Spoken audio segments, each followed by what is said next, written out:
రాసుకొని వచ్చాను madam. Okay అన్న.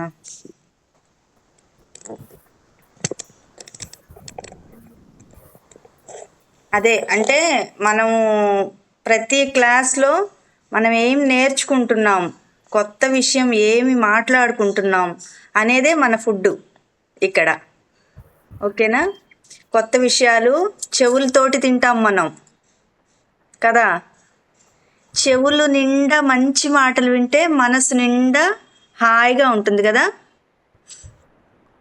అందుకని మనము మంచి విషయాల గురించే మాట్లాడతాం అన్నమాట. వాటి గురించి మనము ఏవేవి మాట్లాడాలనుకున్నాము, ఏమేమి నేర్చుకున్నాము, ఏవేవి శ్లోకాలు చదివావు, ప్రాక్టీస్ చేసావు, ఇవన్నీ మనం మాట్లాడుకుందాం. ఇంకెవరన్నా వస్తారేమో 2 మినిట్స్ చూద్దాము.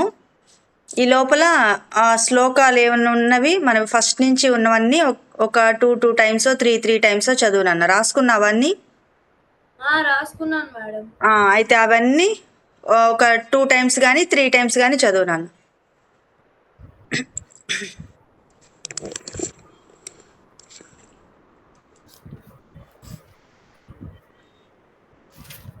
మేడం మీరు ఓంకారం గురించి చెప్పారు. మనం అయితే ఓంకారం అందాం ముందు. ఓకేనా? దానిలో రాసుకున్నావా? ఇది కూడా ఓంకారంది కూడా రాసుకో. స్టార్టింగ్ మనము శుభప్రదంగా ఓంకారం నుంచి స్టార్ట్ చేయాలి. లాస్ట్లో మనము శాంతి మంత్రాలు ఎట్లా చెప్తామో స్టార్టింగ్లో ఓంకారంతో మొదలు పెడతాం. సరేనా?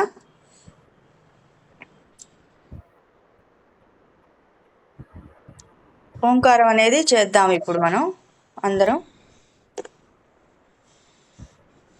సమన్విత వచ్చావా? జై శ్రీరామ్. జై శ్రీరామ్ మ్యామ్. శ్రీమాత్రే నమః. శ్రీమాత్రే నమః. జయ జయ శంకర హర హర శంకర. జయ జయ శంకర హర హర శంకర. ఈ 3 మళ్ళీ చెప్పండి ఇంకో 2 టైమ్స్ ఇద్దరు కలిసి. ఫస్ట్ ఏం చెప్పాము? జై శ్రీరామ్. జై శ్రీరామ్. జై శ్రీరామ్. ముందు జై శ్రీరామ్ అని ఎందుకు చెప్పిస్తున్నాను నేను? జై శ్రీరామ్ అన్న చోట ముందు వచ్చేది ఆంజనేయ స్వామి, హనుమంతుడు. మీరు పిల్లలు కదా, మీకు శక్తి కావాలి కాబట్టి ఆంజనేయ స్వామి ఇస్తాడు. ఆంజనేయ స్వామి రావాలంటే ఎవరిని పిలవాలి? శ్రీరాముని.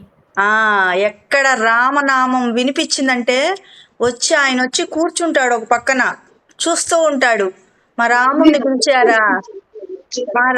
పిలిచారా వీళ్ళు, మా రాముణ్ణి తలుచుకున్నారా అని చెప్పి ముందు ఆంజనేయ స్వామి వచ్చి కూర్చుంటాడు. ఆంజనేయ స్వామి ఎవరి రూపం అనుకున్నాం మనం ఫస్ట్ క్లాసుల్లో? శివరూపం. శివుడే ఆంజనేయ స్వామిగా పుడతాడు. అందుకని ఆంజనేయ స్వామి వచ్చారంటే ఎవరు వచ్చినట్టు? శివుడు వచ్చేసినట్టు కదా. ఆంజనేయ స్వామి వచ్చారంటే శివ పార్వతులు వచ్చేసినట్టే. మరి ఆంజనేయ స్వామి హృదయంలో ఎవరుంటారు? శ్రీరాముడు, సీతాదేవి. సీతారాములు కూడా వచ్చేసినట్టే మన దగ్గరికి కదా. వాళ్ళిద్దరూ ఉంటే మనం ఇప్పుడు జరుగుతున్న కార్యక్రమంలో సరస్వతీదేవి ఉందా లేదా? మన క్లాస్లో సరస్వతీదేవి ఉందా లేదా? ఉంది మేడం. ఎక్కడుంది? సీతాదేవి కాదు, నువ్వు చెప్పు సమన్విత. సరస్వతీదేవి ఎక్కడుంది మన క్లాస్లో? మనం పట్టుకునే పుస్తకం. కాదు, నేను చెప్తా వినండి. మనము ఇప్పుడు మాట్లాడుకునే మాటలన్నీ ఏంటి? సరస్వతీదేవే కదా. మొత్తం సరస్వతీదేవి విద్య ఇదంతా మనకి కనిపించడం లేదంతే. ఈ సరస్వతీదేవి అనేది మనం ఏం చేస్తున్నాము? రాస్తున్నామా? ఆమె ఎవరు? సరస్వతీదేవి. చదువుతున్నామా? అక్కడ సరస్వతి ఉంది. వింటున్నామా? శ్లోకాలు వింటున్నామా? ఆమె సరస్వతీదేవి ఇలా వెళ్తోంది. రాస్తున్నాం, మొత్తం సరస్వతీదేవి మయం. అర్థమైందా? ఇప్పుడు ఎంతమందిని తలుచుకున్నట్టయిందో. మన క్లాస్లో ఎవరెవరు ఉన్నారు? అందరు అనుకుంటారు ఎవరున్నారు? ఒక్క పాపే కదా, ఇద్దరు పిల్లలే కదా, ఏం జరుగుతుంది అక్కడ అని అనుకుంటారు. కానీ కాదు, మనం ఒక్కళ్ళమే కాదు ఇక్కడ ఉంది. మనం జై శ్రీరామ్ అనగానే ఆంజనేయ స్వామి ఒక్క ఊపుతో వచ్చి కూర్చుంటాడు ఇక్కడ. అన్ని రూపాల్లో, మీ ఇంట్లో ఒక రూపం, మీ ఇంట్లో ఒక రూపం, మా ఇంట్లో ఒక రూపం, ఆంజనేయ స్వామి వస్తాడు. వచ్చి కూర్చొని, ఎందుకంటే జై శ్రీరామ్ అని ఎవరెవరంటే వాళ్ళ ఇళ్లల్లో వచ్చేస్తాడు ఆయన, ఆ ప్లేస్కి వచ్చేస్తాడు. అందరం అంటున్నాం కదా, అట్లా ఆంజనేయ స్వామి వస్తున్నాడు. తర్వాత ఎవరినన్నాము? శ్రీమాత్రే నమః. శ్రీమాత్రే నమః అంటే అమ్మవారు. అమ్మవారంటే లలితా పరమేశ్వరి. ఆ లలితా పరమేశ్వరి దేవి దగ్గర, పాదాల దగ్గర, బొటన వేలు దగ్గర మన భూమండలం ఇంత చిన్న పూసలాగా తిరుగుతూ ఉంటుంది. అమ్మవారి పాదం చుట్టూ తిరుగుతూ, పాదం కూడా కాదు, వేలు. చెప్పాను కదా, ఇంతకుముందు చెప్పాను కదా. మరి ఆ అమ్మవారు అంత విశ్వరూపంలో ఉంటే ఆ పాదం ఎక్కడ, పాదంలో బొటన వేలు ఎక్కడ, బొటన వేలులో పూసంతా భూమి. సరిపోదు మేడం మన భూమి. ఆ భూమిలో మనం ఎక్కడున్నాము? ఎన్ని దేశాలు, ఎన్ని రాష్ట్రాలు, ఎన్ని ఊర్లు, ఎన్ని ఇళ్ళు. దీంట్లో మనం మాత్రమే అమ్మవారిని ఇక్కడ ఈ టైంకి పిలుస్తున్నాం. అప్పుడు అమ్మవారి అనుగ్రహం మన పైన పడుతుంది. మనకు తెలీదు, మనం అనుకుంటాము ఎవ్వరు లేరు కదా, మనల్ని ఎవ్వరు చూడట్లేదు కదా అనుకుంటాం. కాదు, మన క్లాసు పంచభూతాలు చూస్తుంటారు, నోట్ చేస్తుంటారు. ఎక్కడ పాజిటివ్ ఎనర్జీ వస్తుంది అదంతా గ్యాదర్ చేసుకుంటారు అనమాట వాళ్ళు.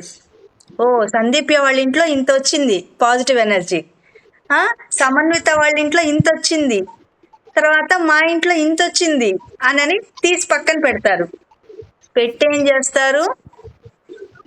మీకు ఎప్పుడైనా ఏ ఇబ్బంది అయినా, ఏ బాధ అయినా, జ్వరము ఇట్లా ఉన్నాయనుకో, వచ్చాయనుకోండి, అప్పుడు మనకి ఎక్కువ ఒళ్ళు నొప్పులు అట్లా వస్తాయి కదా, తలనొప్పి, జ్వరము అలా వస్తాయి కదా. అప్పుడు ఏమవుతుంది? మనకి పాజిటివ్ ఎనర్జీని మన ప్రకృతి ఉంది కదా, ప్రకృతి అనేది అమ్మవారు. అమ్మవారికి బంటులాగా వీళ్ళు పంచభూతాలు ఇక్కడ చూస్తూ ఉంటారు. ఎవరెవరు ఏమేం చేస్తున్నారు, ఎవరెవరు తప్పులు చేస్తున్నారు, ఎవరెవరు ఒప్పులు చేస్తున్నారు అనేది పంచభూతాలు చూస్తుంటారు. వాళ్ళు ఏం చేస్తారు? నీకు జ్వరం వచ్చింది కదా, నువ్వు పలానా రోజు మంచి పని చేసావు కదా, మంచి పని చేసి ఏం చేసావు? ఈ ప్రకృతిలో వదిలేవు. ఇప్పుడు ఈ మంత్రాలు చదవడము, మంచి మాటలు మాట్లాడటము, సరస్వతీ దేవిని మనము స్ప్రెడ్ చేసాం. ఆ ఏదైతే పవర్ ఉందో ఆ పవర్ని మనకిస్తుంది మళ్ళీ ప్రకృతి. మనం బయటికి ఏది ఇచ్చామో అది మళ్ళీ మనకి తిరిగి వచ్చేస్తుంది అనమాట. అర్థమైందా? అందుకని శ్రీమాత్రే నమః అనుకున్నప్పుడు అమ్మవారిని. ఇంకా జయ జయ శంకర హర హర శంకర అనేది ఎవరికి సంబంధించింది అది చెప్పండి. అది శివుడికి సంబంధించింది అవుతుంది మేడం, శంకరాచార్యులకి సంబంధించింది. శంకరాచార్యుల వారు అంటే సాక్షాత్తు శివుడే మనిషి రూపంలో వచ్చారనమాట. అందరూ ఇట్లా ఈ రకరకాలుగా కులాలని, మతాలని తన్నుకోవడము, మన ధర్మముకి సంబంధించినవంతా రకరకాల తప్పులు జరుగుతుండడము, లైక్ అయోధ్య మేడం, అన్నీ. అప్పుడు ఇంకా ఇప్పుడు అయోధ్య శంకరాచార్యుల వారి టైంలో అంటే రకరకాల మతాలని అప్పుడు దీపారాధన కూడా చేయనిచ్చేవాళ్ళు కాదు. కొంతమంది ఇళ్లల్లో మనం పూజ చేసుకుంటాం కదా, అప్పుడు కొంతమంది ఏం చెప్పారంటే, దీపారాధన ఎవరు చేస్తారు, పిచ్చి, చేయకూడదు, ఇంట్లో అసలు పూజలు చేయకూడదు, ఎవరున్నారు, దేవుడు ఎక్కడున్నాడు, ఏమున్నాయి అంటే ఒక ధోరణి వచ్చేసింది అనమాట. అప్పుడు అట్లా వచ్చేయడం వల్ల ఏమైందంటే చాలామంది మన పద్ధతుల్లో నుంచి దూరం వెళ్ళిపోయారు. రకరకాల కొత్త కొత్త పద్ధతులు వచ్చేసి ఫ్యాషన్లు లాగా అలా అంటే మోడ్రన్గా లాగా భక్తి పోయి అసలు విపరీతమైన రకరకాల మార్పులు వచ్చేసేటప్పటికి అప్పుడు శివుడే సాక్షాత్తు శంకరులుగా ఆవిర్భవించి మళ్ళీ మన వేదాలని మన పద్ధతిని భారతీయ సాంప్రదాయాలని భారతదేశం అప్పుడు అల్లకల్లోలం అయిపోయి నానా విధంగా అయిపోయింది. అప్పటి వరకు సత్పురుషులుండి పూజలు చేసుకుంటూ ఉండి వాళ్ళందరూ జాగ్రత్తగా ఉండేవాళ్ళు అంత ముందంతా. తర్వాత ఏమైంది, ఇట్లా రకరకాల మతాలు వచ్చేసి మీరు పూజలు చేసుకోకూడదు, అవి చేయకూడదు, ఇవి చేయకూడదు అని చెప్పి జనాలను ఆపేశారు. అట్లా ఆపేసిన టైంలో శంకరాచార్యులు వారు ఆవిర్భవించి 4 ఆమ్నాయాల్ని ఏర్పాటు చేశారు. భారతదేశం 4 మూలల ఆయన మొత్తం అంటే కన్యాకుమారి నుంచి కాశ్మీర్ వరకు పాదయాత్ర చేసి అంతా శుద్ధి అంటే అందరినీ మంచిగా చేసుకుంటూ వెళ్ళి మళ్ళీ మంచిగా చేసుకుంటూ వస్తూ అలా పాదయాత్రలు చేశారు శంకరాచార్యులు వారు. తర్వాత ఎన్నో మనకు ఇప్పుడు మనం చదువుకునే శ్లోకాలు స్తోత్రాలు లాంటివి ఎన్నో అందించారు ఉపనిషత్తులు. ఆయన మనకి గురువు అనమాట. సాక్షాత్తు శివుడే ఆ రూపంలో వచ్చారనమాట. అందరూ ఇప్పుడు ఒకళ్ళే దేవుడు అంటే శివుడే దేవుడు అని కొంతమంది, విష్ణుమూర్తే దేవుడు అని కొంతమంది, అమ్మవారే దేవుడు అని కొంతమంది, అసలు ఉన్నది వినాయకుడు తప్ప ఇంకెవ్వరు లేరని కొంతమంది, అట్లా తన్నుకుంటుండేవాళ్ళు హిందువుల్లోనే. ఇప్పుడు మన క్లాస్లో ఒక 10 మెంబర్స్ వచ్చారనుకో, 10 మెంబర్స్కి 10 మంది దేవతలంటే ఇష్టము కదా, ఎవరికెవరికి సంబంధం లేదు. అట్లాంటిది 1,00,000 మందికి. అయితే వాళ్ళు ఆ దేవుణ్ణి పూజ చేసుకోవడం వరకు వదిలేయలేదు. ఆ దేవుణ్ణి పూజ చేసుకోవడంతో పాటు పక్కన ఎవరన్నా వేరే దేవుణ్ణి పూజ చేస్తే వాళ్ళతోటి గొడవలకు వెళ్ళిపోయేవాళ్ళు. యుద్ధం, ఫైటింగ్. ఏంటి, మీరు శివుణ్ణి పూజ చేస్తారా, మీరు విష్ణుమూర్తిని పూజ చేస్తారా, మీరు అమ్మవారిని పూజ చేస్తారా అని తన్నుకోవడం. అట్లాంటి పరిస్థితుల్లో శంకరాచార్యులు వారు ఏం చేశారంటే ఒక 5 దేవతలను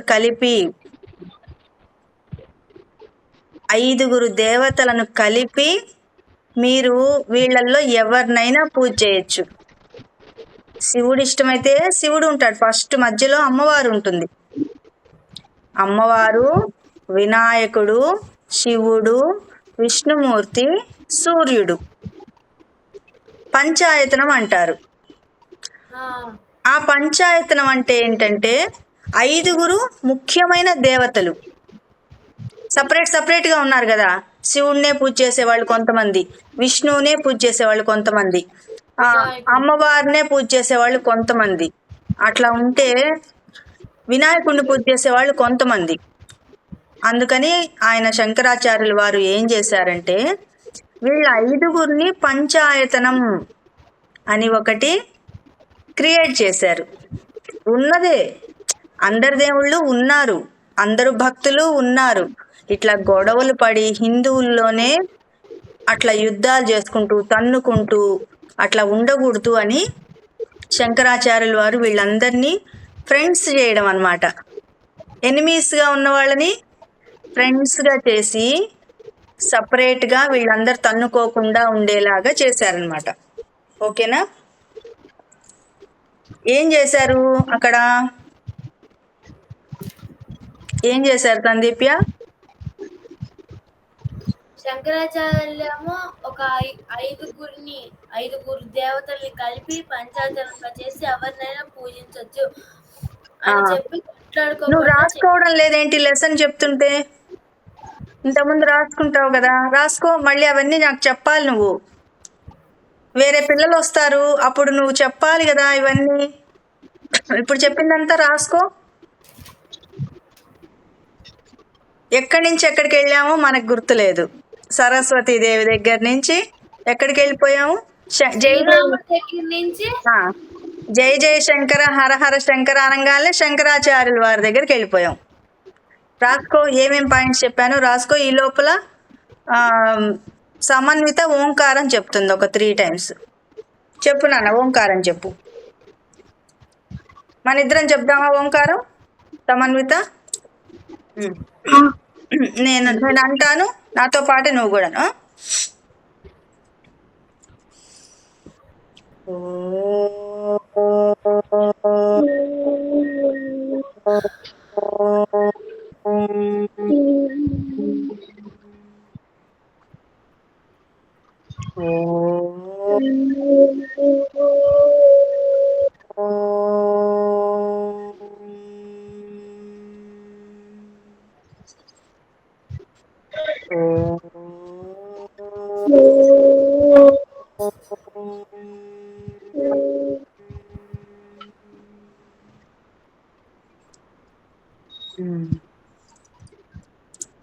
ఓకేనా?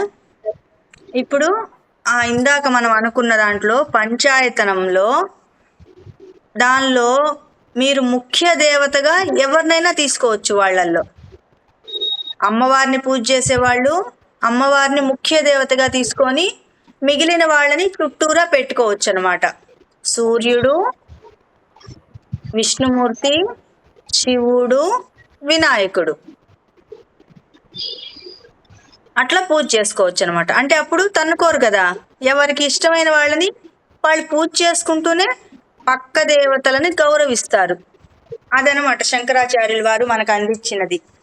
అందుకని ఏం చేస్తారు, ఇప్పుడు శివుడిని పూజ చేసే వాళ్ళు ఏం చేయాలి, శివలింగాన్ని ముఖ్యమైన మూర్తిగా పెట్టుకొని ఆ మూర్తికి మనము అభిషేకం కానీ పూజలు అన్నీ ఆ మూర్తికి చేస్తాం. మిగిలిన దేవతల్ని చుట్టూరా పెడతారు. వినాయకుడు, సూర్యుడు, విష్ణుమూర్తి, అమ్మవారు వీళ్ళు నలుగురు చుట్టూరు ఉంటారు. ఓకేనా?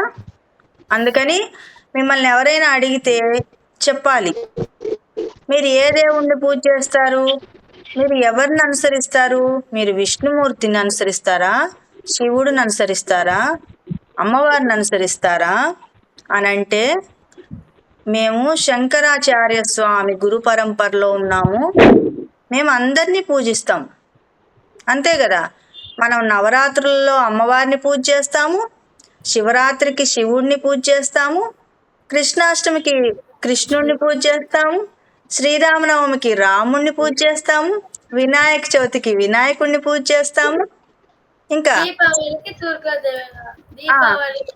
అమ్మవారిని, అలాగే రథసప్తమికి సూర్యుడిని కూడా పూజ చేస్తాం కదా. వీళ్ళందరూ వచ్చేసారుగా మనకి పంచాయతనంలో. అందుకని మనము అందరి దేవతలని పూజ చేస్తాం. వాళ్ళు ఒక్కొక్క అవతారంలో వచ్చారు. ఉన్నది మూల రూపం ఎప్పుడంటే, మీరు ఇప్పుడు చిన్న పిల్లలు కదా, రేపు 25 years వచ్చిన తర్వాత ఇదే రూపం ఉంటుందా? ఇంత హైటే ఉంటారా? పెరిగి పెద్దవాళ్ళు అవుతాం కదా, హైట్ వస్తాం కదా, వెయిట్ పెరుగుతాం కదా, అప్పుడేమవుతుంది, ఈ రూపం ఉండదు, మీ చిన్నప్పటి రూపము ఉండదు. ఎందుకు?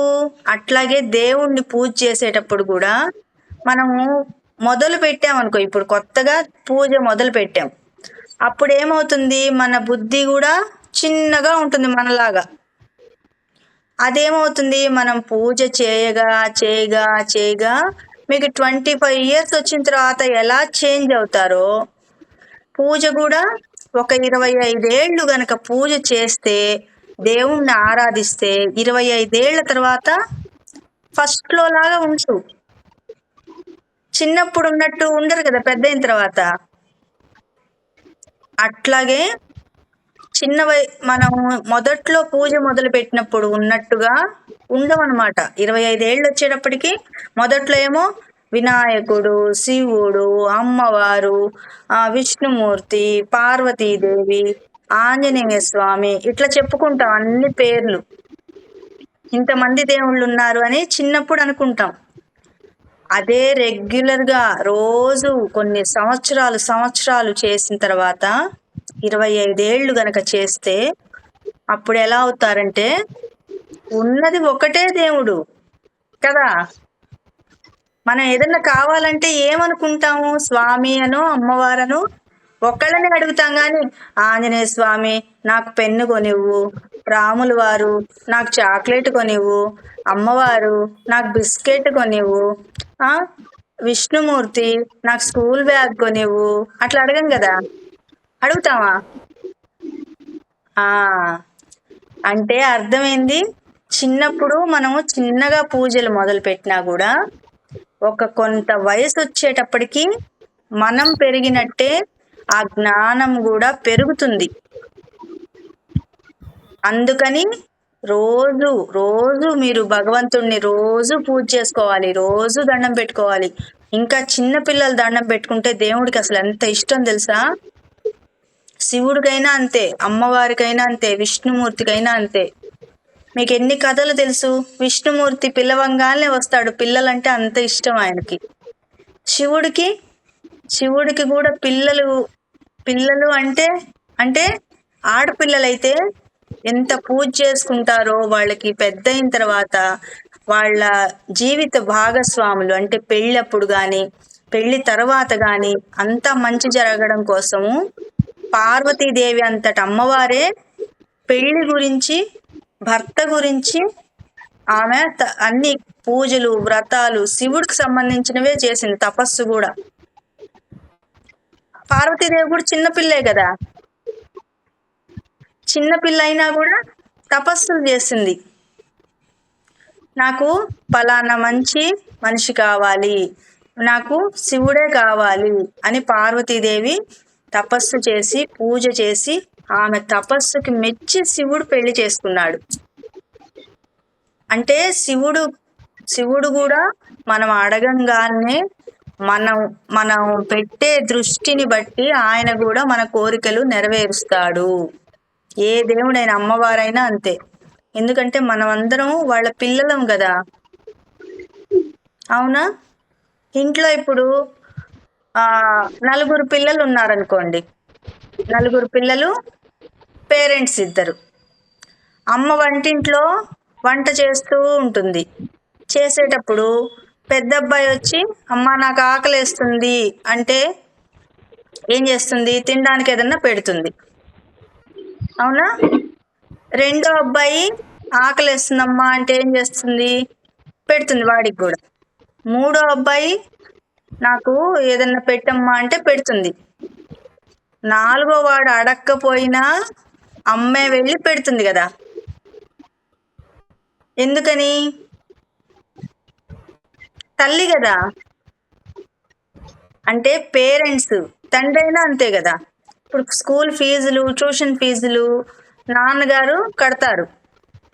మొదటి పిల్లాడికి, రెండో పిల్లాడికి, మూడో పిల్లాడికి కట్టిన తర్వాత 4గో వాడికి కట్టకుండా ఉంటారా?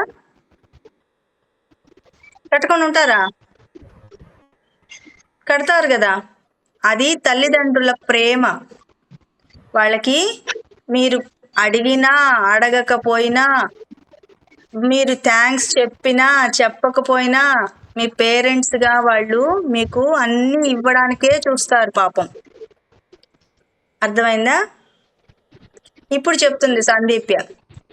ఏం చెప్పాను? నువ్వు కూడా ఏదో గేమ్స్ ఆడుతున్నావా? స్క్రీన్ మారుస్తున్నావా? కాన్సన్ట్రేషన్ ఇక్కడే పెట్టినా. ఈ టైముని పూర్తిగా మనం కాన్సన్ట్రేషన్ ఇక్కడే పెట్టాలి. మైండ్ డైవర్ట్ చేసామంటే చెప్పేది వెళ్ళదు లోపలికి. ఇది ఒక ఫుడ్ చెప్పాను కదా స్టార్టింగ్లో. ఏం చెప్పాను? మనము ఫుడ్ తింటున్నాం, ఇప్పుడు బ్రెయిన్లోకి ఫుడ్ తింటున్నాం, చెవులతో తింటున్నాం. ఆ ఫుడ్ మీ బ్రెయిన్లోకి ఇక్కడికి వెళ్ళి అట్లా ఉండిపోతుంది. వాటి వల్ల లాభం ఏంది అనేది మీకు ఇప్పుడు తెలీదు. మీకు అసలు ఇప్పుడు అర్థమే కాదు.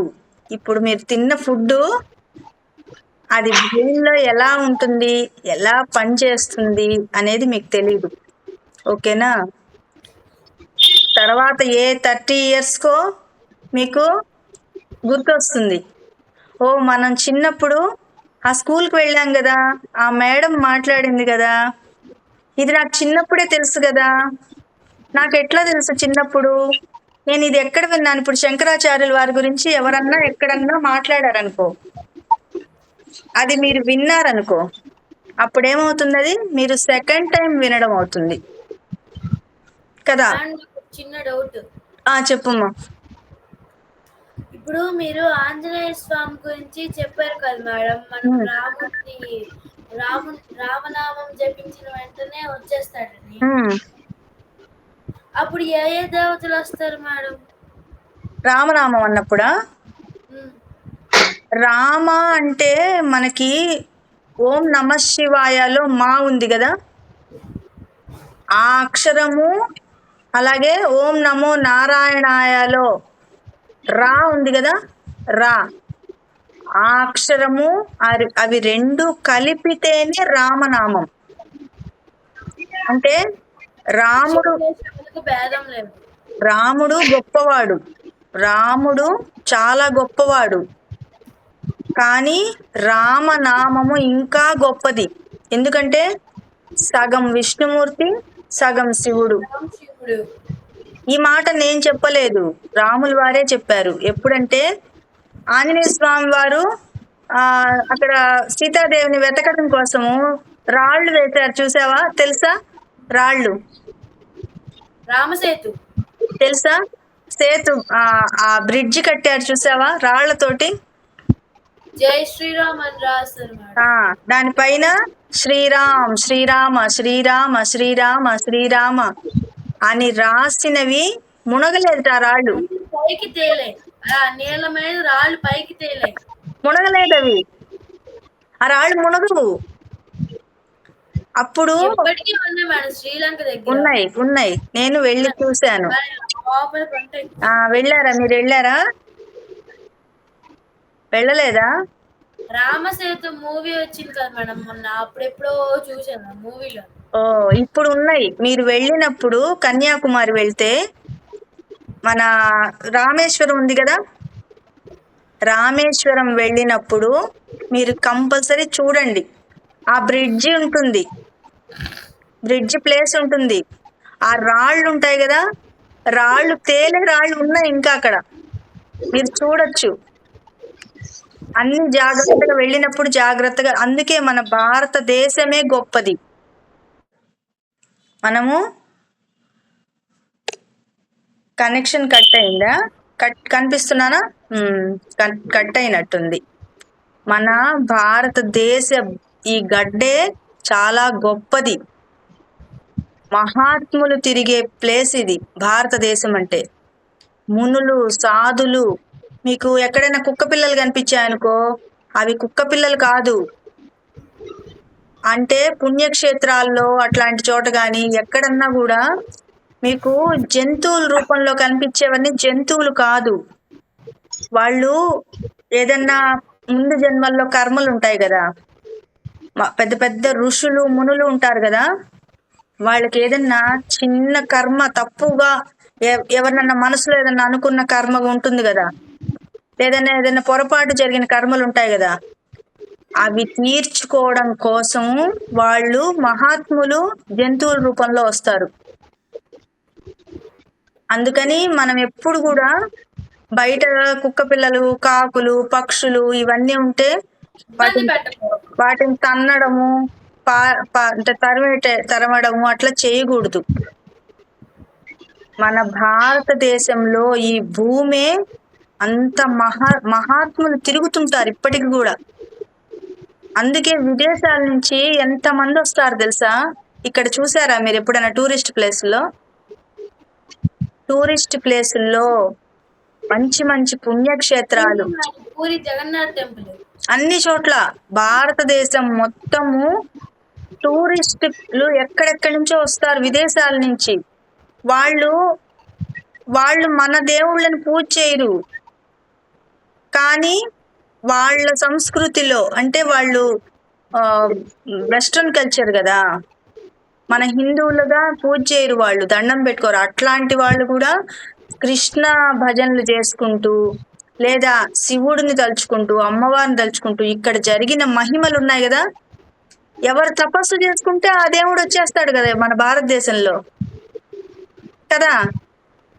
ఎవరన్నా తపస్సు చేసుకుంటారనుకో, ఇప్పుడు వీళ్ళందరూ రాక్షసులు, రావణాసురుడు తపస్సు చేసుకున్నా వాళ్ళకి శివుడు అడిగిన ప్రత్యక్షమయ్యాడు. వాళ్ళు అడిగినవన్నీ ఇచ్చేస్తారు దేవుడు. ఇంకా కంసుడికి వాళ్ళు ఎవరు ఏం తపస్సు చేశారంటే వాళ్ళ కోరిక తీర్చేస్తారు. తర్వాత ప్రహ్లాదుడి కోసం ఆయన వాళ్ళ నాన్న స్వామి హిరణ్యకశిపుడు కూడా తపస్సు చేస్తే దేవుడు ఏం చేశాడు? వరాలు వరాలు వరాలు ఇచ్చేస్తారు. అంటే మన భారతదేశం యొక్క హిరణ్యకశిపుడు ఎక్కడ మనం తపస్సు చేశాడు? ఆయన చేస్తాడు. నన్ను చంపకూడదు, వాళ్ళ కుంభకర్ణుడు ఉంటాడు కదా తమ్ముడు, ఆయన చనిపోతాడు. కుంభకర్ణుడు కదా, హిరణ్యాక్షుడుని చంపేస్తారు. విష్ణుమూర్తి అవతారం, విష్ణుమూర్తి వరాహ అవతారంలో వచ్చి ఆయన ఈ రాక్షసుని చంపేస్తాడు. చంపేసిన తర్వాత అప్పుడు హిరణ్యకశిపుడికి ఏమో అనిపిస్తుంది, నన్ను కూడా చంపేస్తాడు కదా, నేను కూడా రాక్షసుని కదా, నేను తప్పులు చేశాను కదా అని భయం పట్టుకుంటుంది. ఆ భయం పట్టుకొని ఏం చేస్తాడు? ఆయన రాక్షసుడు అని చెప్పి దేవుడు ఏమన్నా వరాలు ఇవ్వకుండా ఉన్నాడా? ఆ దేవుణ్ణి కూడా మోసం చేసేలాగా ఇతను ఏం చేస్తాడు? వరం అడుగుతాడు. ఏమేమి అడుగుతారు చెప్పు? తెలీదా? హిరణ్యకశిపుడిది వినలేదా? మరి నువ్వు ఈరోజు నువ్వు విష్ణుమూర్తి గురించి రాసుకొచ్చానన్నావు. అవతారాల గురించి రాసుకొచ్చానన్నావు. విష్ణుమూర్తి అవతారాల గురించి రాసుకొచ్చానన్నావు కదా ఫస్ట్ లో. అది ఆయన ఏమడుగుతాడంటే తెలివిగా ఏమడుగుతాడు తెలుసా? నన్ను భూమి పైన గాని ఆకాశంలో గాని పగలు గాని సాయంత్రం గాని ఆయుధాలతో గాని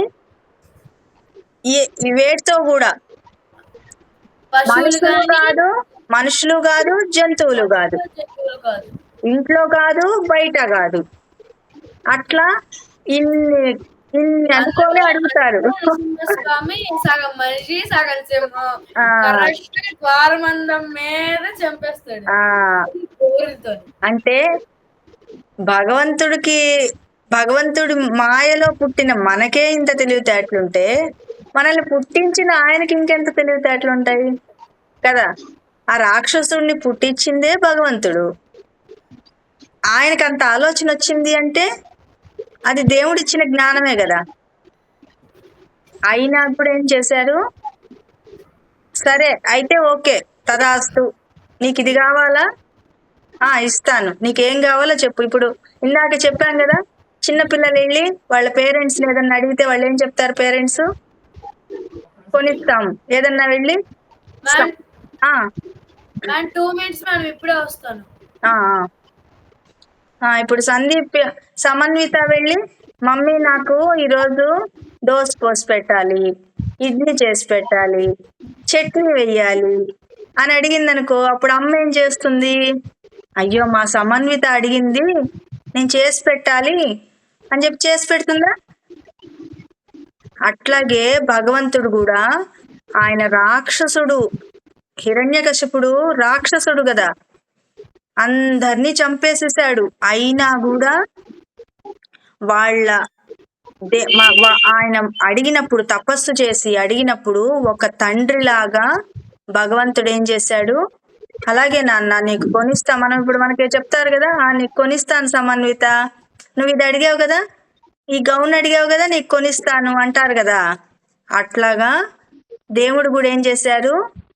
అతనికి హిరణ్యకశిపుడికి సరే నాన్న తదాస్తు, నీకు ఇదేనా కావాల్సింది, నిన్ను ఎవరు చంపేవాళ్ళు ఉండకూడదు, ఒకవేళ చంపేవాడు పుడితే ఇలా పుట్టాలని నీ కోరిక ఇదే కదా, నువ్వు మ్యాగీ చేసి పెట్టమన్నావు కదా ఈరోజు, ఓకే అయితే మ్యాగీ చేసి పెడతాను.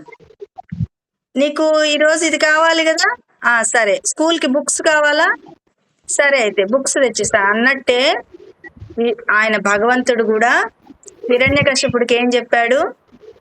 ఓహో, నీకు ఇట్లా కావాలా నాన్న? ఇది కావాలా? అవునా, ఇదే నాకు కావాల్సింది, నీకు ఇట్లాగే కావాలి కదా. నిన్ను ఆయుధాలతో చంపకూడదు, ఓకే. ఇంట్లో చంపకూడదు, ఓకే. బయట చంపకూడదు, ఓకే. ఇంకా ఇంకేం కావాలి చెప్పు నాన్న, నీ లిస్ట్ చెప్పు. చంపకూడదు, జంతువులు చంపకూడదు. అట్లా మీ కోరికలన్నీ చెప్పు అని దేవుడు కాకపోతే, తల్లిదండ్రులు కాకపోతే, తండ్రి కాకపోతే భగవంతుడు అలా చెప్పగలడా? అట్లాంటి కోరికలు నెరవేర్చగలరా? ఇప్పుడు సమన్విత కాదు, సందీప్య ఇప్పుడు నాకు కొత్త డ్రెస్ కావాల్సిందే, అది ఇట్లా ఈ కలర్లో ఉండాలి, అసలు అది అంత ఒక 2000లో ఉండాలి, తర్వాత నేను అది వేసుకొని స్కూల్కి వెళ్ళాలి, నేను ఇట్లా ఫంక్షన్కి జడ వేసుకోవాలి అని పాపం వాళ్ళ అమ్మగారిని అడిగింది అనుకో, సరే సమన్విత, సందీప్య నీకు ఇవి కావాలా? సరే. డ్రెస్ కావాలా? ఓకే. ఇంకా జడ ఇట్లా వేసుకుంటావా? ఓకే. తర్వాత హెయిర్ బ్యాండ్స్ కావాలా? ఓకే. దండలు వేసుకుంటావా? ఓకే అని ఎట్లా చెప్తారు తల్లిదండ్రులు? అట్లా చెప్పాడు హిరణ్యకశిపుడికి. చెప్తే ఏమైంది? ఆయన కోరుకున్నాడు. రాక్షసులకి అసలుకే రాక్షస బుద్ధి అంటే ఇంకొంచెం ఎక్కిపోద్ది వాళ్ళకి. ఆయనకేం చెప్పాడు? సరే ఓకే, నీకేం కావాలో అవి ఇచ్చేసాను పో అని చెప్పాడు. ఇటు ప్రహ్లాదుడికి ఏం చేశాడు? ప్రహ్లాదుడు చూస్తే చిన్న అబ్బాయికి ఆ భక్తి అనేది వాళ్ళ అమ్మ కడుపులో ఉండగానే వచ్చేసింది. నారద మహర్షి వాళ్ళ అమ్మ కడుపులో ఉన్నప్పుడే, బొజ్జులో ఉన్నప్పుడే ఆయనకి మంచి నారాయణ మంత్రం ఉపదేశం అయిపోయింది. అయ్యేటప్పటికి ఒక్కసారి మనము రుచి చూస్తే వదలం కదా ఏదన్నా. ఇప్పుడు ఏదన్నా గులాబ్ జామ్ ఎవరన్నా ఇచ్చారనుకో, ఒకటి టేస్ట్ చూసి మమ్మీ నాకు ఇంకొకటి కావాలి అని అడుగుతుంది సందీప్య, సమన్విత ఇద్దరు. అవునా? ఏంటమ్మా? నాకు ఇష్టం లేదు. సరే, నీకు ఇంకేదో పులిహోర ఇష్టమా? ఇష్టం లేదా? బజ్జీ ఇష్టమా? అప్పుడు మమ్మీ నాకు ఇంకొక బజ్జీ కావాలి. నీకు ఎట్లా తెలిసింది? టేస్ట్, ఆ రుచి తెలిసింది కదా. అట్లాగే ప్రహ్లాదుడికి కూడా నారదులు వారు ఏం చేశారు? రుచి చూపించేశారు. ఆ నామము రుచి చూపించేశారు. రుచి చూపించేటప్పటికి ఇంకా ఆయన పుట్టిన తర్వాత నాకు నారాయణుడు కావాలి, వాసుదేవుడు కావాలి, విష్ణుమూర్తి కావాలి, నాకు ఆ మంత్రమే కావాలి, విష్ణువు ఎక్కడుంటాడో ఆయన కావాలి అని అన్నాడు. సమన్విత లాగా నాకు ఇంకో బజ్జీ కావాలి అనా? అవునా కాదా? చెప్పు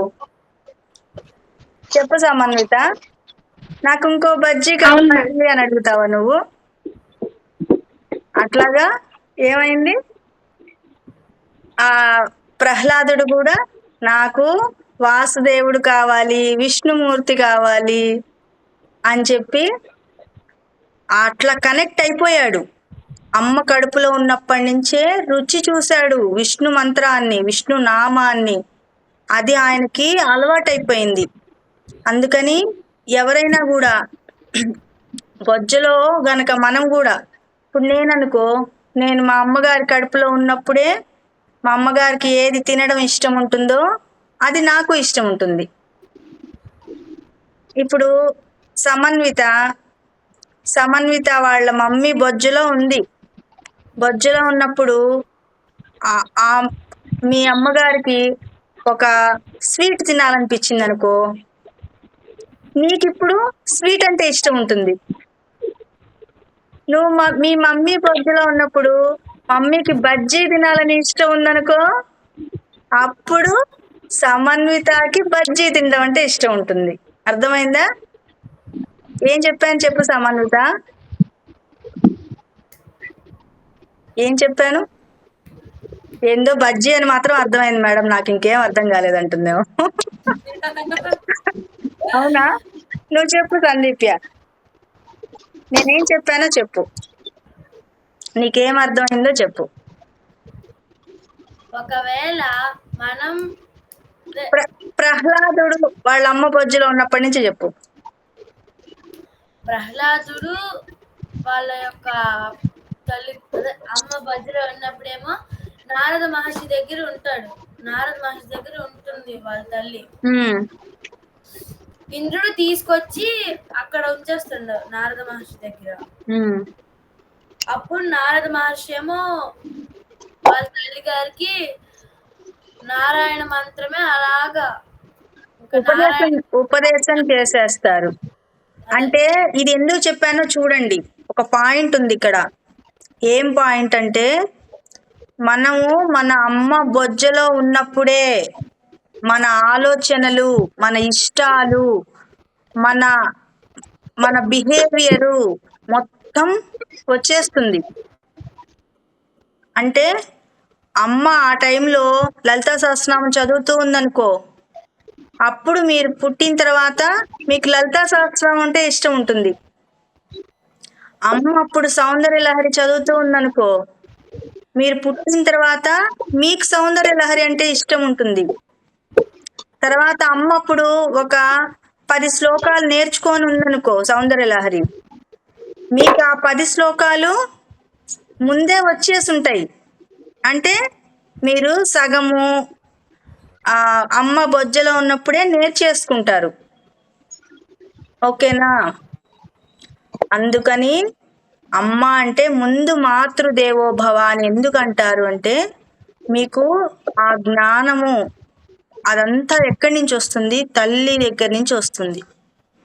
ఆ తల్లి ఏమైతే చేస్తుందో అప్పుడు ఆ సమయంలో అమ్మ వాళ్ళు పలానా కొండకి, ఏదన్నా గుడికి, ఏదన్నా కొండకు, అంటే కొండ కాదు, ఏదైనా పుణ్యక్షేత్రం కింద, కొండ కాకుండా మామూలు టెంపుల్స్ గా ఉండే వెళ్ళారనుకో, మీరు పుట్టిన తర్వాత మిమ్మల్ని ఎప్పుడైనా తీసుకువెళ్తే అది మీకు కొత్త ప్లేస్ లాగా ఉండదు, ఇంతకుముందు వెళ్ళినట్టే అలవాటైన ఊర్లాగే ఉంటుందన్నమాట. తర్వాత సమన్విత అమ్మ బొజ్జలో ఉన్నప్పుడు ఎవరో ఒక ఆంటీ వచ్చి పలకరించింది సమన్విత వాళ్ళ మమ్మీని, మాట్లాడిచ్చింది, ఏదో స్వీటో ఏదో ఇచ్చింది కదా. అంతా అయిన తర్వాత సమన్విత పుట్టిన తర్వాత గనక ఆ ఆంటీ మళ్ళీ వచ్చిందంటే సమన్విత గుర్తుపట్టేస్తుంది. ఎట్లా? అమ్మ బొజ్జలో ఉన్నప్పుడే ఆమెను చూసింది. ఓకేనా? అలాగలా చూస్తాం మేడం. అంటే ఇప్పుడు సపరేట్ కాదు కదా. అమ్మ బొజ్జలో ఉన్నప్పుడు విడిగా కళ్ళు లేవు, విడిగా చెవులు లేవు, విడిగా మాటలు లేవు, విడిగా తిండి లేదు, విడిగా గాలి లేదు, విడిగా గుండె కొట్టుకోవడం లేదు. మొత్తం కనెక్షన్ అమ్మకి జాయింట్ పొట్ట నాభి ఉంటుంది కదా, ఆ నాభి మీ బొజ్జకి జాయింట్ ఉంటుంది. అమ్మ ఏది తింటుందో ఆ ఎనర్జీ అంతా బేబీకి వెళ్తుంది. అమ్మ ఏది మాట్లాడుతుందో ఆ మనసు బేబీకి వెళ్తుంది. అందుకే చెప్తారు కదా, ఏం చెప్తారంటే, అలా బొజ్జలో బేబీ ఉన్నప్పుడు బాధపడకూడదు, టెన్షన్ పడకూడదు, ఏడవకూడదు, పిచ్చి పనులు చేయకూడదు, మంచి ఆలోచనలు చేయాలి, సంగీతం వినాలి, దేవుడు ఎక్కువ చెయ్యాలి, అంటే మైండ్ని ప్రశాంతంగా ఉంచుకోవాలి. అలా ఉంచుకోవడం అనేది అప్పుడే రావాలన్నమాట. అది వాళ్ళ కోసం కాదు. అంటే ఇప్పుడు మీ అమ్మ కోసం కాదు, వాళ్ళు మానసికంగా ఆరోగ్యంగా ఉంటారు. అలాగే వాళ్ళ బొజ్జలో ఉన్న పాపాయి కూడా హెల్దీగా, అంటే ముందు నుంచే లెసన్స్. ఇప్పుడు అందరూ ఎట్లా చేస్తున్నారు తెలుసా? ఇప్పుడు ఒక డాన్సర్ ఉన్నారనుకో, వెస్ట్రన్ డాన్స్ చేసే ఒక ఆంటీ ఉందనుకోండి, వెస్ట్రన్ డాన్స్లో ఆమె అసలు మంచి పొజిషన్లో ఉంది. ఆమెకి వాళ్ళ బాబు కూడా లేదా వాళ్ళ పాప కూడా డాన్సర్ అవ్వాలని ఇష్టం. అప్పుడు వాళ్ళు ఏం చేస్తున్నారు తెలుసా? ఇప్పుడు అది కూడా ఒక బిజినెస్ లాగా ఆ కడుపులో ఉన్న, అంటే ఇవి కూడా పురాణాల నుంచి. ఇప్పుడు ఎట్లయితే ప్రహ్లాదుడు వాళ్ళ అమ్మకి నారద మంత్రం ఉపదేశం చేశారు కదా, నారదుడు వచ్చి నారాయణ మంత్రం ఉపదేశం చేశారు కదా, అట్లాగే ఇప్పుడు అందరూ ఎలా చేస్తున్నారంటే వాళ్ళ వాళ్ళ ప్రొఫెషన్ని ముందే అలవాటు చేసేస్తున్నారు. తల్లి బొజ్జలో ఉన్నప్పుడే ఆ తల్లి ఏం చేస్తోంది, తను ఏదైతే వాళ్ళ బేబీ ఏదైతే సాధించాలనుకుంటున్నారో అది ముందు నుంచే స్టార్ట్ చేస్తోందన్నమాట. అవి చదువుకోవడము, అవి నేర్చుకోవడము, అవి వినడము, చూడడము. ఎందుకు చేస్తున్నారు? ఇదే ప్రహ్లాదుడు అంటే ప్రహ్లాదుడికి జరిగినది ఇప్పుడు వీళ్ళు రియల్గా చేస్తున్నారు, కానీ అంత మోడర్న్ అనుకుంటున్నారు. అంటే ప్రొఫెషనల్గా వెళ్ళడము, హై లెవెల్లో వెళ్ళడము ఇదంతా కరెక్టే, కానీ వాళ్ళు కూడా ఏం చేస్తున్నారు, మన పురాణాలకు సంబంధించిన దారిలోకే వస్తున్నారు.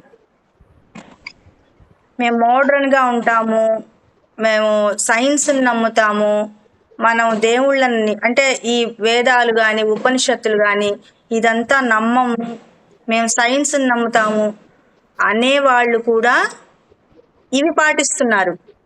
సైంటిఫిక్గా అంటే ఇప్పుడు సైంటిస్టులు కూడా దేవుణ్ణి నమ్మరని కాదు తెలుసా? సైంటిస్టులు అనేవాళ్ళు అంటే అసలు సైన్స్ కంటే ముందు ఋషులే కనిపెట్టేశారు అవన్నీ.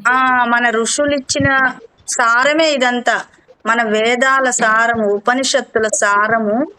దాన్ని వాడుకుంటూ వాళ్ళు సైంటిస్టులుగా అయ్యారు. ఇప్పుడు రాకెట్లు అవి పంపిస్తారు తెలుసా మీకు? ఏ ఊరు అది? నెల్లూరు దగ్గర ఒక ఊరుందే,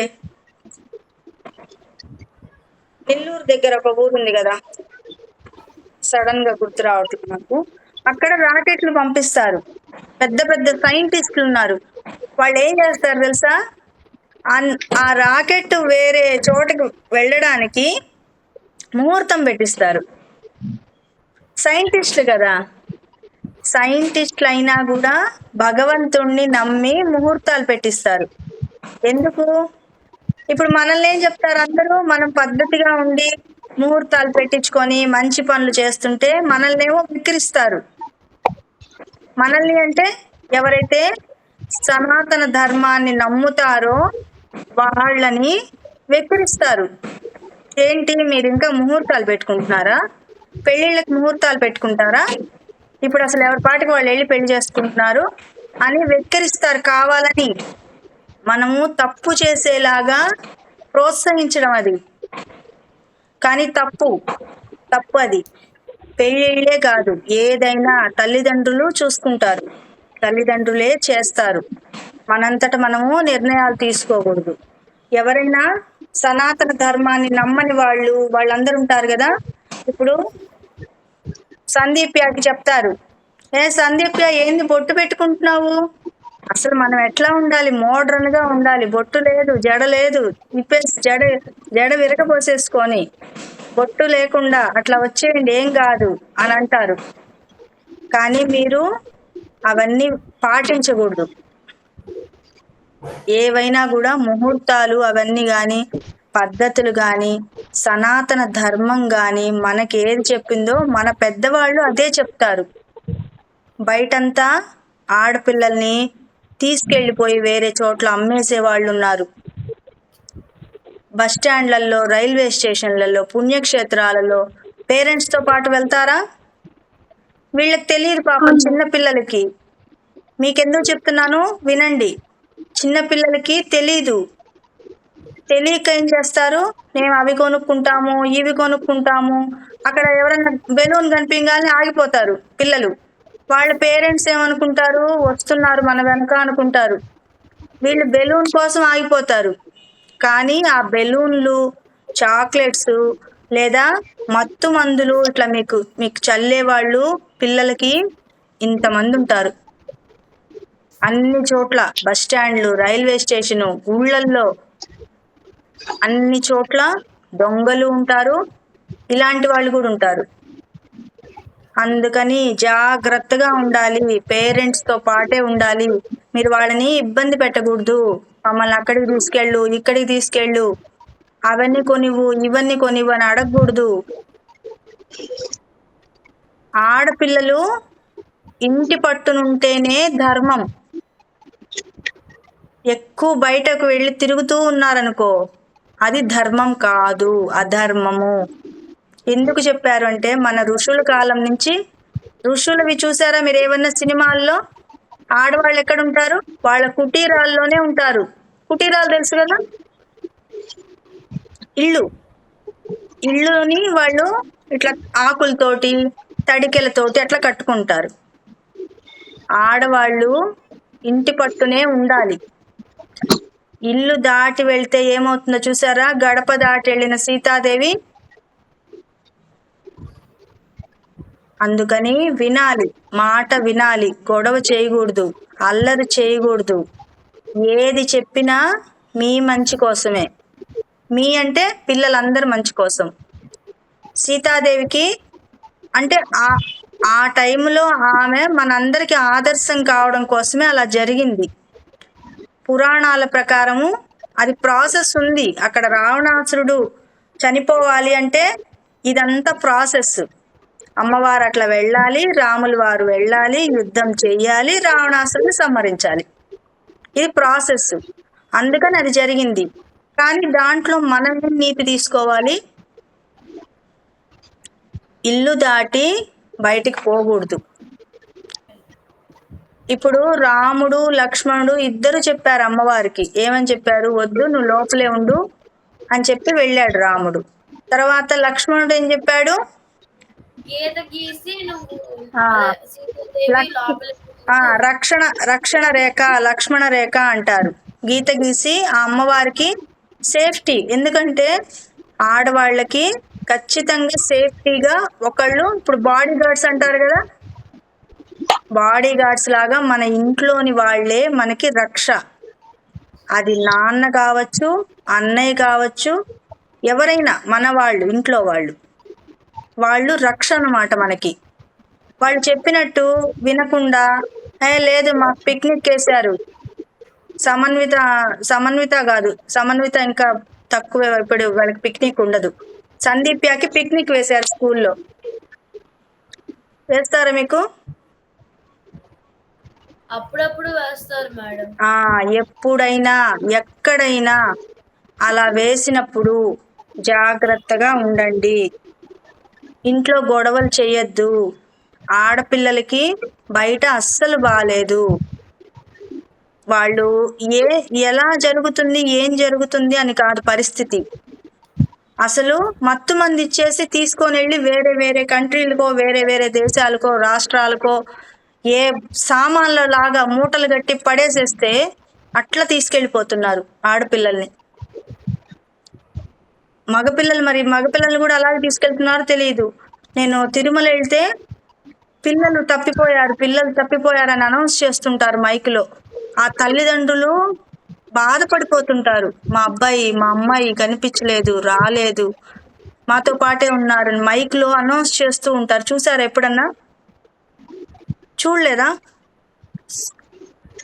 ఈసారి మీరు తిరుమల వెళ్ళినప్పుడు మైక్లని వినండి. మైక్లో చెప్తూ ఉంటారు, ఫలానా స్టేట్ చెన్నై నుంచి వచ్చిన తమిళ అమ్మాయి వాళ్ళ పాప కనిపించడం లేదు, కర్ణాటక నుంచి, బెంగళూరు నుంచి వచ్చిన కన్నడ ఆమె వాళ్ళ కూతురు కనిపించడం లేదు, ఆంధ్ర నుంచి వచ్చిన ఆవిడ వాళ్ళ అమ్మాయి కనిపించడం లేదు, తెలంగాణ హైదరాబాద్ నుంచి వచ్చిన వాళ్ళ కూతురు కనిపించడం లేదు, కొడుకు కనిపించడం లేదు, చిన్న పిల్లాడు కనిపించడం లేదు అని ఇన్ని వస్తుంటాయి అనౌన్స్లు.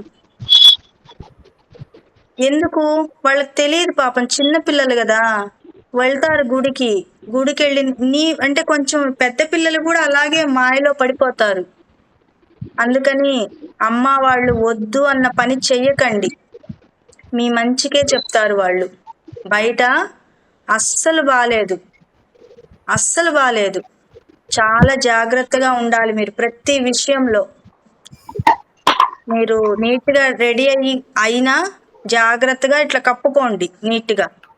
డ్రెస్ వేసుకున్నా చున్నీ వేసుకోండి పైన. వేసుకొని జాగ్రత్తగా బయటికి వెళ్ళిరండి. స్కూల్కైనా ఎక్కడికైనా బొట్టు ఉండాలి, చున్నీ కూడా ఉండాలి పెద్ద పిల్లలకి. సమన్విత, సందీప్య, నీ ఏజ్ వాళ్ళు ఖచ్చితంగా చున్నీ వేసుకోవాలి. ఇప్పుడు ఇంటికి ఎవరన్నా వచ్చారనుకో, మీ ఇంటికి ఎవరన్నా వచ్చారనుకో, ఇప్పుడు ఎవరైనా ఆడవాళ్ళు కానీ మగవాళ్ళు కానీ ఇలా ఓపెన్గా వాళ్ళకి కనిపించకూడదు, చున్నీ వేసేసుకోవాలి. అంటే మామూలుగా పెద్ద పిల్లలు అయినప్పుడు ఓణీలు వేస్తారు కదా, ఓణీలు వేసుకుంటారు కదా, లంగా ఓణి. అది అంతకుముందు అయితే చిన్న చిన్న పిల్లల నుంచే వేసుకునేవాళ్ళు, 7-8 ఏళ్ల పిల్లల నుంచే ఓణీ వేసేసేవాళ్ళు, 8 ఏళ్ల వయసు నుంచే. ఇప్పుడు మెచ్యూర్ అయినప్పుడు అట్లా ఓణీలు వేస్తున్నారు. అది కూడా మేము వేసుకోము అని చెప్పి అందరూ ఏం చేస్తున్నారు, డ్రెస్సులు వేసుకుంటున్నారు. అయితే ఆ ఓణి అనేది సేఫ్టీ అన్నమాట. మీరు డ్రెస్ వేసుకున్నారనుకో, డ్రెస్ వేసుకోవచ్చు, కానీ పైన ఒకటి వేసుకోవాలి, వేల్. ఇప్పుడు టీ షర్ట్లు ప్యాంట్లు వేసుకునే వాళ్ళు అలా ఓపెన్గా టాప్ వేసేసుకొని అలా వెళ్ళిపోతుంటారు కదా బయట, వాళ్ళకి తెలీదు వాళ్ళు వేసుకొని వెళ్ళే డ్రెస్ వల్ల ఎదుటి వాళ్ళు వాళ్ళ మైండ్ ఎలా ప్రవర్తిస్తారో తెలీదు. అందుకని మనం ముందుగా పైన ఒక చున్నీ వేసుకోవాలి ఖచ్చితంగా. ఎవరు చూస్తారు చూడరు, అడుగుతారు అడగరని కాదు, ఖచ్చితంగా అవన్నీ వేసుకోవాలి. సరేనా? ఇంకేదన్నా చెప్తావా సందీప్య? నువ్వేం ప్రిపేర్ అయ్యావు? దశావతారాల గురించి మేడం ప్రిపేర్ అయ్యాను. నేను ఇప్పుడు చెప్పిన లెసన్ అంతా ప్రతిదీ నోట్ చేసుకోవాలి నువ్వు. ఒకవేళ నువ్వు గనక రాసుకోవడం మిస్ అయితే వీడియోలో ఉంటుంది, చూసుకో. వీడియోలో చూసైనా రాసుకో. నాకు ఇది నెక్స్ట్ క్లాస్లో నువ్వు చెప్పాలి, నేను ఏమేమి చెప్పాను, దేనికి సంబంధించి చెప్పాను, మన చెవుల నుంచి ఏం తిన్నాం మనం ఇప్పుడు. విద్య. సరస్వతీదేవి జ్ఞానము, ఆమె జ్ఞాన దేవత. ఎక్కడి నుంచి ఎక్కడికి వెళ్తుందో కనిపించదు. ఇప్పుడు ఒక 10 కేజీలు విద్య నేర్చుకున్నామని చెప్తావా? చెప్పము. అంటే మనం ఎంత విద్య నేర్చుకున్నాము, ఇక్కడి నుంచి ఎంత విద్య అటు వచ్చింది అనేది మనం కొలవలేమన్నమాట. ఓకేనా? సరే అయితే నువ్వు చెప్పు సందీప్య, ఇప్పుడు ఏదైనా చెప్పు, మనం ఇంకా శాంతి మంత్రాలు చెప్పేద్దాం. దశావతారాలు 10. దశావతారాలు అంటే శ్రీ మహావిష్ణువు యొక్క 10 ప్రధాన అవతారాలు. సృష్టి స్థితి లయను నియంత్రించి లోకంలో అధర్మం పెరిగినప్పుడు ధర్మాన్ని స్థాపించడానికి దేవుడు వివిధ రూపాల్లో అవతరిస్తాడని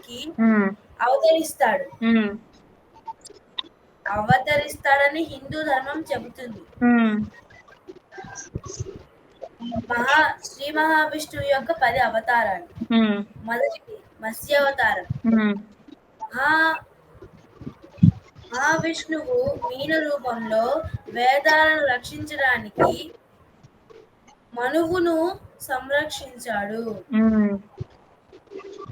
కూర్మావతారం. సముద్ర మథనం సమయంలో మందర పర్వతానికి ఆధారమైన దేవతలకు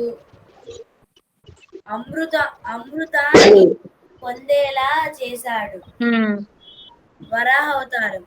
భూదేవిని హిరణ్యాక్షుడు నుంచి రక్షించేందుకు బోరుగా అవతరించాడు. నరసింహ అవతారం. హిరణ్యకశిపుణ్ణి వధించి ప్రహ్లాదుని రక్షించాడు. వామన అవతారం.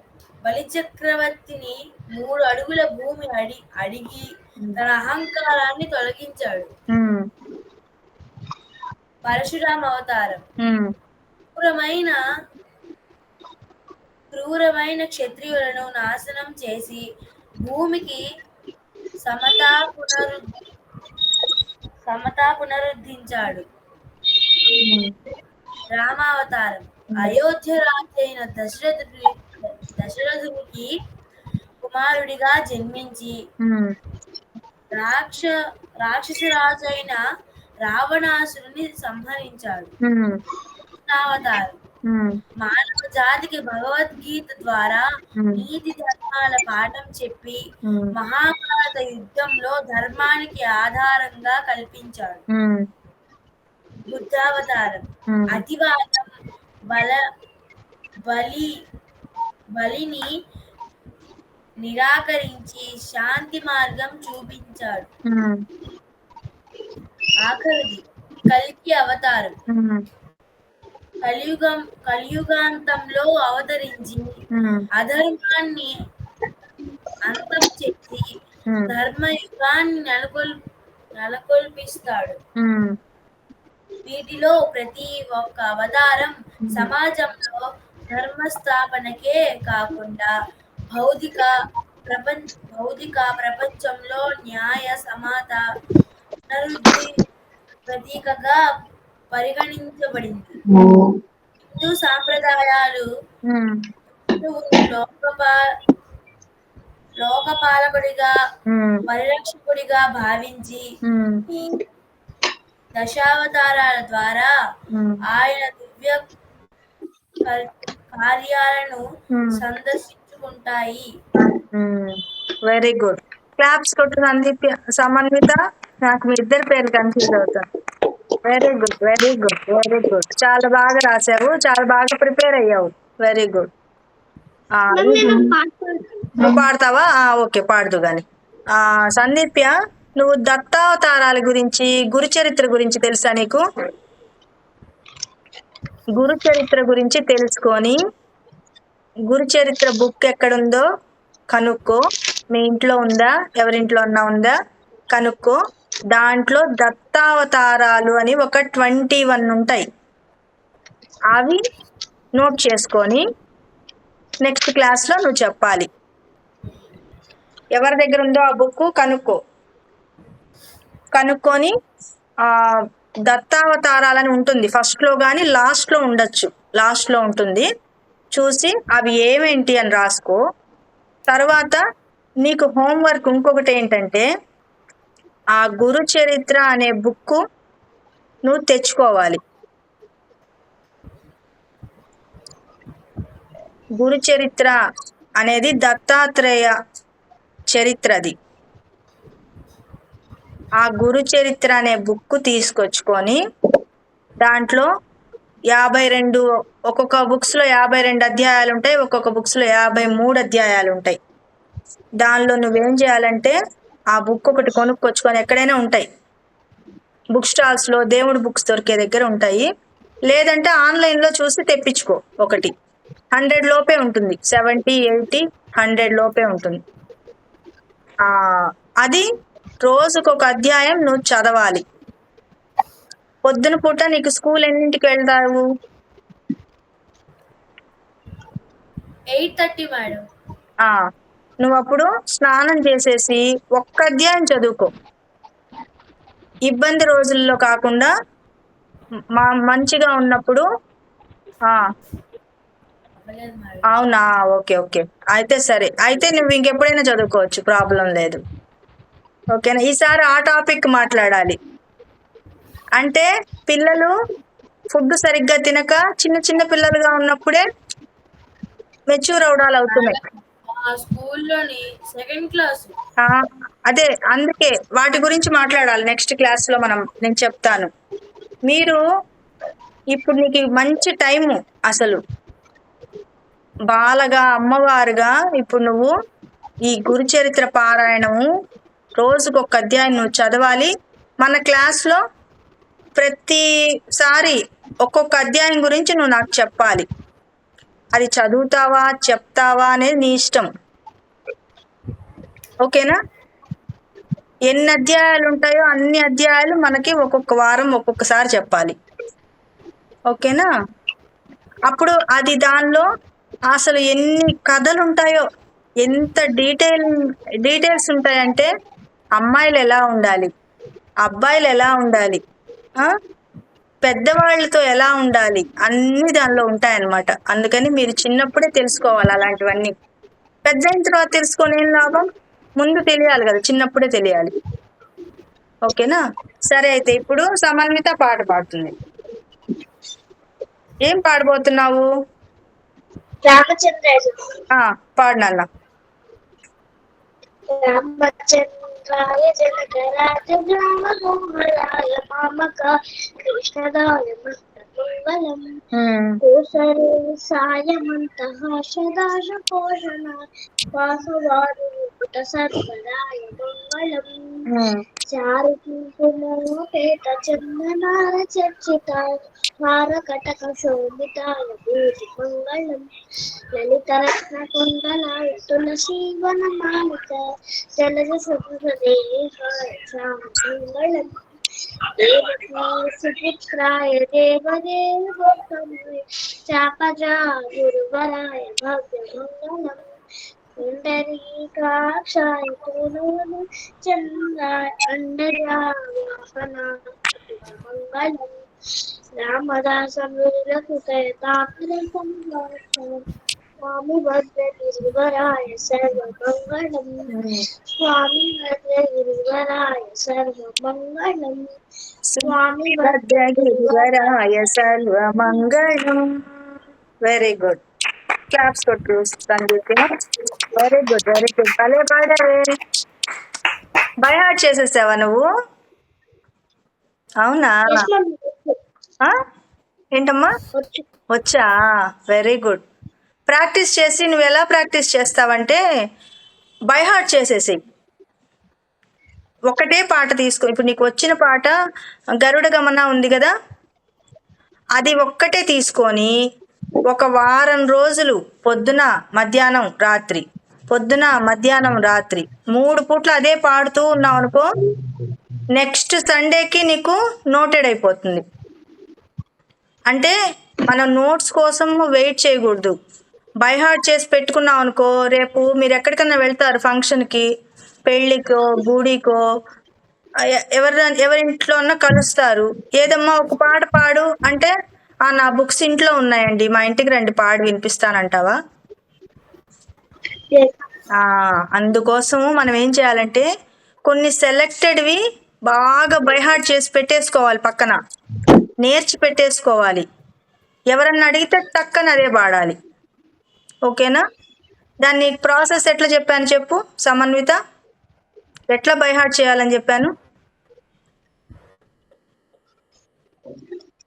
ఇప్పుడు చెప్పాను కదా. ఎలా ఎలా ప్రాక్టీస్ చేస్తావు, ఎలా బై హార్ట్ చేస్తావు, ఏం చేస్తే నోటెడ్ అవుతుంది పాట నీకు, ఇప్పుడు చెప్పాను కదా. నువ్వేం చేయాలంటే ఒక్క పాట తీసుకో, నీకు వచ్చినది అది పెట్టుకొని బుక్లో చూస్తూ పొద్దున్నే నిద్ర లేవగానే, అప్పుడైతే బాగా గుర్తుంటుంది. బ్రష్ చేసుకొని పాలు తాగేసి ఒక 10 minutes కూర్చో, బుక్ పట్టుకొని చూడు ఆ అక్షరాలు ఏమున్నాయో చూస్తూ పాడు పొద్దున పూట. మధ్యాహ్నము ఒకసారి లంచ్ చేసేటప్పుడు, లేదా ఈవినింగ్, లేదా నైట్, రోజుకి 2 సార్లన్నా చూస్తూ పాడాలి వరుసగా 8 days. ఎన్ని డేస్? 8 ఎన్నిసార్లు రోజుకి? 2 సార్లు, పొద్దున సాయంత్రం, పొద్దున రాత్రి, పొద్దున మధ్యాహ్నం, ఎట్లయినా సరే 2 సార్లు చూసి పాడాలి 8 రోజులు. అప్పుడు 9వ రోజు ఏమవుతుంది, నోటుకొచ్చేస్తుంది. అప్పుడు ఏమవుతుంది, నువ్వు బయటకు వెళ్ళినప్పుడు అన్ని చోట్ల పాడొచ్చు. సరేనా? నీకు హోంవర్క్ సమన్విత, నువ్వు తెలుగు నెలలు చెప్పాలి నెక్స్ట్ క్లాస్లో. రాసుకో, ఒక నోట్బుక్ తీసుకొని తెలుగు నెలలు, చైత్రం, వైశాఖం, జ్యేష్టం ఉన్నాయి అవి తెలుసా నీకు? సమన్విత చెప్తుంది, సందీప్య చెప్తుంది నీకు. సందీప్య, తనకు కొంచెం హెల్ప్ చెయ్యి. నువ్వు రాసుకొని నాకు చెప్పాలి తెలుగు నెలలు.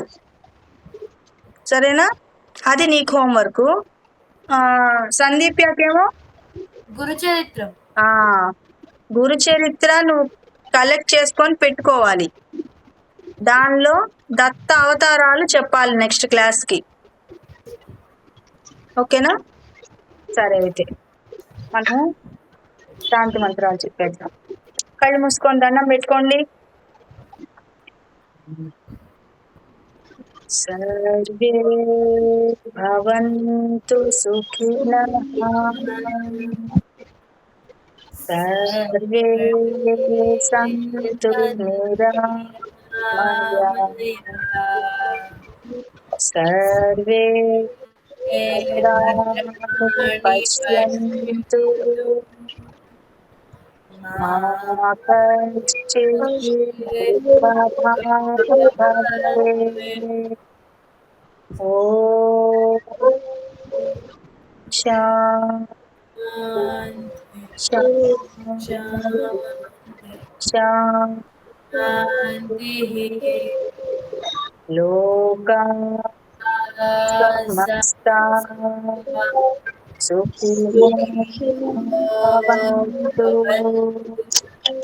లోకా సమస్తా సుఖినో భవంతు. లోకా సమస్తా సుఖినో భవంతు.